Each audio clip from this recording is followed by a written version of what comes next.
Tutaimba Mungu afungue yale yalishindikana. Amen. Amen. Nifuje gusengera ibintu byananiranye. Nimetamani kuombea vitu vilivyoshindikana. Hari kintu cyananiranye mufite? Je, kuna jambo limeshindikana? Gisingira uvuge ngo none turahangana n'ikiya cyananiranye. Kivute useme leo tunapigana na hicho kilichoshindikana. Amen. Amen. Amen. Amen. Icyimyaka ubwire Satani ngo sinamenyereye sinemeye. Cha miaka uambie Shetani sijakizoea mimi, sijakubali. Urarekura none uyu mugisha. Utaachilia leo baraka yangu. Sema amen. Amen. Ibidashobokera abantu, Yasiyowezekana kwa wanadamu, ibyananiranye mu bantu, yaliyoshindikana kwa watu, ibyananiranye mu bwenge bwe, yaliyoshindikana kwa akili za mtu, ibyananiranye mu bushobozi bwa, zilizoshindikana kwa uwezo wako. uvuge ngo ma, Useme Mungu, ibyananiranye, haya yameshindikana. I surrender. Najisalimisha. Ndasamuye amaboko. Navisalimisha kwako. Ariko mbizanye waho. Nabileta kwako. Sema amen. Amen. Sema amen. Amen. Tubitiburire kuri we, uzamuke mu kwizera, umuone umutiburire w'icyananiranye. Uone vizuri kwamba umekiangusha kile kilishindikana kwake. Sema amen. Amen. Abafite ariko usinzi ubunyine mwari gukoresha amafotokopi, sijya mugira niki? Printer. Zikora fotokopi? Huwa inafanya fotokopi pia. Zibikora? Muzamu yukoresha ngaho. Mufite kitu cyananiranye nga dossier. Je, una kitu kimeshindikana kama process? Niba bishoboka uyiprinting. Kama itawezekana uiprint. Numara uyizana uyiterere kuri. Kisha ulete urushe hapa kwake. Mubwire ngo iki cyarananiranye. Mwambie hiki kimeshindikana. Ikintu cyose ugisige hano. Kitu chote ukiache hapa. Ndabona imbaraga z'Imana zije kwakira ibibazo. Ninaona nguvu za Mungu zinakuja kuchukua shinda zilizoshindikana. Zananira. Yaliyoshindikana. Sema amen. Amen. Vuga ngo amen. Sema amen. Subira ngo amen. Amen. Abarozi bafite technology. Wachawi wako na teknolojia. Yabivuze. Amesema pastor.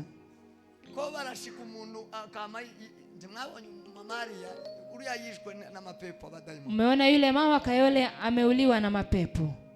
Barashi. Akachinja. Hari uwundi Murwa. Kuna mwingine Rwanda. None mwaba mama no kwari mwebwe mwamuja mu ijuru muri benshi bababwiye. Wamama wamwambia ninyi mnaenda mbinguni kwa wingi. Abo sabagore. Lakini hawa pia ni wamama wako na hizi shida. Amapepo arabahigiye. Mapepo yanawawinda. Nimuze dusenye beni byo bibazo. Mje tubomoe shida kama hizo. Beni zongwa. Magonjwa kama haya. Bwira mugenzi wangu hapana. Ambia jirani yako hapana. Hapana. Hapana, hapana. Hakusiku mugore ngo musange yapfu. Hakuna kuacha mke wako ukute amekufa. Vipi? Ijoro rimwe ngo ari. Usiku moja amejinyonga. Mubwire ngo ya. Mwambie nimekataa. Mubwire ngo ya. Mwambie hapana. Hapana benu. Hapana kama haya. Hapana yewe. Hayo hapana shetani. Ngivyo beni byo nibyo manshaka ko tugwana navyo. Kama hizi ndizo nataka tupigane nazo. Tukabiliane nazo. Amen. Vuga ngo amen. Amen. Subira ngo amen. Amen. Murasenga se? Mtaomba lakini. Murasenga? Je, mtaomba? Ariko hii system ya dua si nziza. Hii system ametupatia si nzuri. Nigeze kuivugana kwa ngoma. Iliwahi ongea na kwa ngoma haya. Burya mwayikoze ntibyakunze tibyabaye byiza. Vile mlifanya si mambo yalikuwa sawa. Cyangwa ndi mwayikoze. Ama mkufanya hivyo. Isahim. Twarahanye ngo muzoza musenga isahim. Tulikuwa tumesema mwe mnaomba saa 1. Imwe amasengesho siza amasengesho twazi. Mwarayikoze. Mwabibonye gute? Byari sawa. Reverendo dupangire twese buri muntu azafata isahim. Reverend atupangie sote kila mtu anashika saa yake moja. Kuva saa 1 kugezidi saa 1. Kuanzia saa 1 hadi saa 1 nyingine. azoyidupangire muzoyikora. Akitupangia tutatimiza. Ofisi nakire mudupangire. Ofisi umechukua, umesikia hayo. Tufanye haya. Isaa imwe gusa. Saa moja tu. Ugaheza Imana isaa imwe. Patie Mungu saa moja ku munsi, kwa siku. Kubera ko turi benshi. Maana tuko wengi. Badupangiye neza. Wakitupangia vizuri. Bamwe boza bakora ukwezi kumwe, abantu kundi. Wengine wanaweza fanya kwa mwezi ingine na ingine. Ariko dufite indego.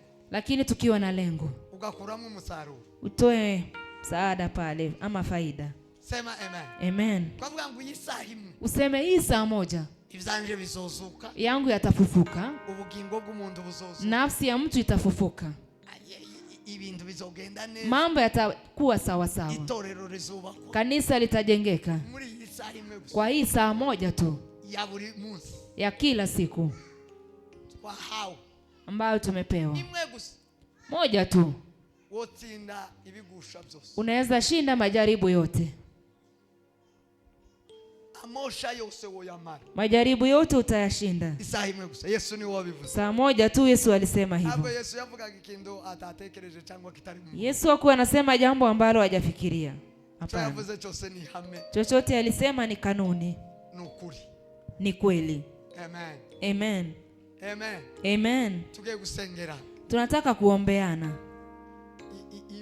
Bijya byose by'ingumbi. Tuombe yale yote yameshindikana. Tuyazane imbere y'Imana. Tuyalete mbele za Bwana. Bwira Imana ngo ma. Uambie Mungu. Ma. Mungu. Ma. Mungu. Ikiga sinagihebye. Hiki bado sijaachana nacho. Mbire ngo sinagihebye. Mwambie bado sijakiacha. Sema amen. Amen. Vuga ngo amen. Sema amen. Subira ngo amen. Sema amen. Ashimishijwe n'amasengesho umugabo umwe nasomye yayagereranyije n'umutonyi utonyanga kwisima. Isima ni mwaona kwizimera ngibuye. Nilifurahishwa na mzee mmoja ambaye alisema maombi, alifananisha na kama drop za maji. Uko amazi amanuka azaro agatobora isima. Vile maji yanashuka polepole mwisho inabomoa simiti. Aravuga ngo umusenzi wese use. Kasema kila mwombezi anayeomba uje imbere y'Imana agasenga. Akija mbele za Mungu akiomba. Hakitoshoboka. Hakuna kisichowezekana. Sema amen. Amen. Habe ni sima yotoboka. Hata simiti itabomolewa na hiyo tone. Azavuga kuno Ana. Alikuwa anasema vile Ana yari ingumba. Ana alikuwa tasa. Ingumba. Tasa. Ingumba. Tasa.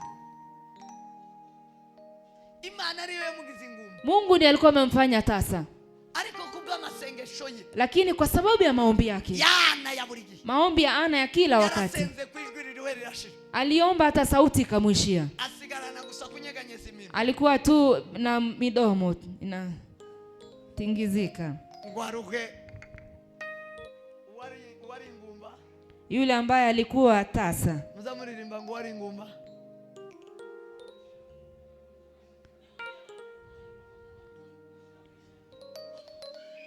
Hava mwishanga. Sema amen.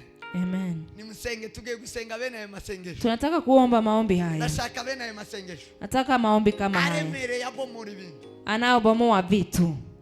Agobotora ibintu. Anayobomoa mambo. Sema amen. Amen. Vuga ngo amen. Sema amen. Muzerere. Mje sasa. Muzegira duhudume. Mje tuombe mahitaji. Ugifate nimbari bibiri nimbari kimwe ufate. Kama ni mbili kama ni moja vishike vizuri. Ngo maana nkuzaniye kino cyane. Mwambie Mungu nakuletea hiki kilichoshindikana. Ubuzima bwaranze. Maisha yamekataa. Amen. Amen. Ubuzima bwaranze. Maisha yamekataa. Mibereho yanje yanze kuja imbere. Maisha yangu yamekataa kusonga mbele. Dose yanje yaranze. Kesi yangu imekwama. Mwana wanje yanze kugenda. Mtoto wangu amekataa kutembea. Ibindi. Na mengine mengi. Mutambuke. Waimbaji piteni mbele. Muze gira duhudume. Mje tu hudumie.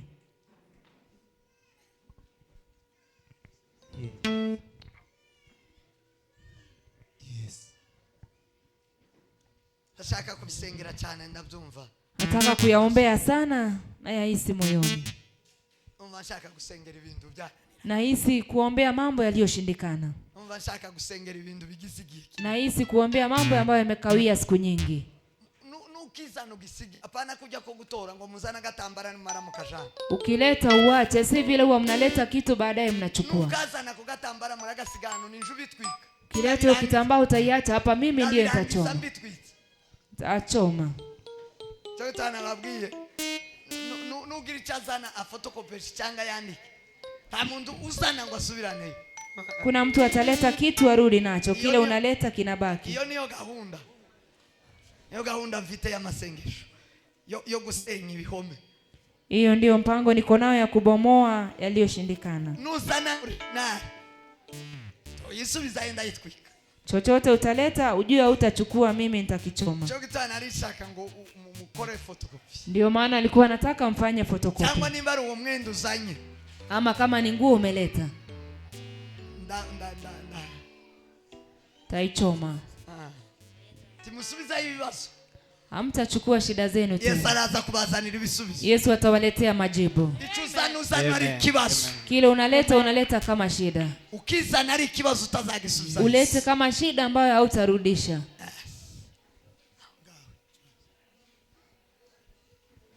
Icyana ni ukizana ugende wagisize. Ugende muri imbohoro.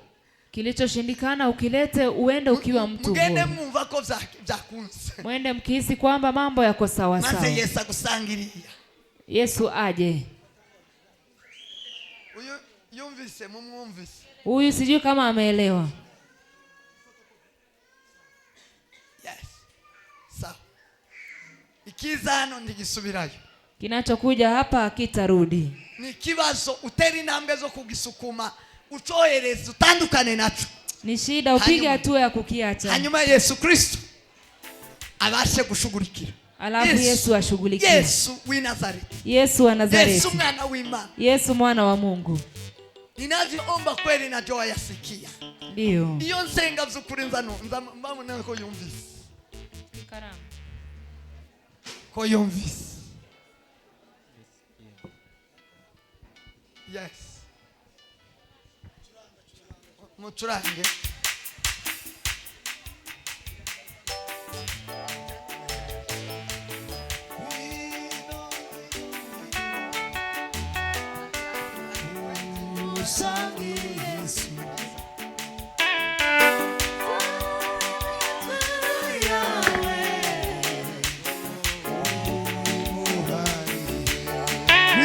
N'abarimo batwumva